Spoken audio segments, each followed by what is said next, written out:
This doesn't have a title, but it's I live with my mum, and my sister's recently had a baby and got married and all sorts of stuff, and she keeps saying, her new way of trying to get me to get married is she tells me that when she dies I'll have no one to buy me cheese from Waitrose.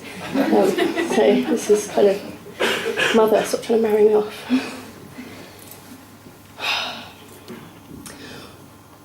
What are you going to do with your life? I just want to travel the world in pubs and clubs telling stories that rhyme. And tell all the girls with a spark in the right to speak louder behind the mic, because not enough girls win slams. And when they do, they hear, yeah, you're pretty good for a girl, aren't you? When are you going to settle down? When arthritis seizes my knees and my voice box croaks of fibrosis. That's not very family friendly though, is it? No, it's not. It's anti-family. It's the Hitler of families. Keep your daughters away from me at the risk of them becoming inspired. Because I'm tired of your raised eyebrows when I say, I don't really want babies.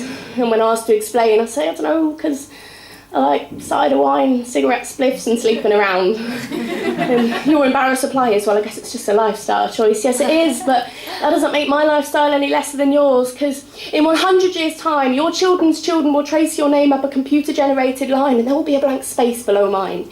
And imagine if during that 100 years, all the bionic limbs and hover travel have diluted the stereotype. And no one will look for my lost lines and say with pity, oh, maybe she just never met the right man. Imagine if they marvelled at having my name, my own name, not changed as opposed to my mother, sister, cousins whose names fall behind them like wallets left on car roofs. They'll say, see how there are no lines to hold her in history. Maybe there just wasn't enough time, because Eddie Reader says we're only here like dragonflies and they don't even get to eat, they're only here to mate and they only get to do it once.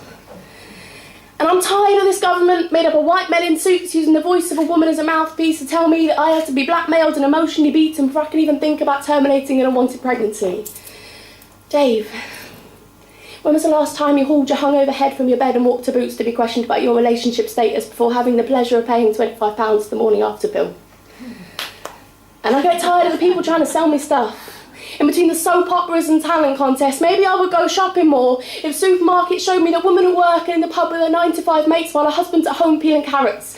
Or if department stores depicting domestic bliss showed me a single mother successful and happy. Or just if British Gas sent a few more white van women to fix my boiler because I've driven a van and I quite like cider. And normally when I do this poem, people come up to me and they're like, oh, you're pretty feisty, aren't you? And I'm like, no, I'm not. I'm just so pissed off that most nights, I have to pay £3 extra for parking. Because parking for free on the road a mile away and walking the distance alone and chaperone would make me what my mother calls a silly girl. And when my best mate got raped in Thailand, my mum said, well, she was a bit silly for going alone, wasn't she? And I know that poets aren't meant to quote Blake anymore for fear of comparison, but he did say what is now proved was once only imagined, so I'm imagining so hard with these nagging words. Maybe when the change comes, I'll have less to say. Thank you very much.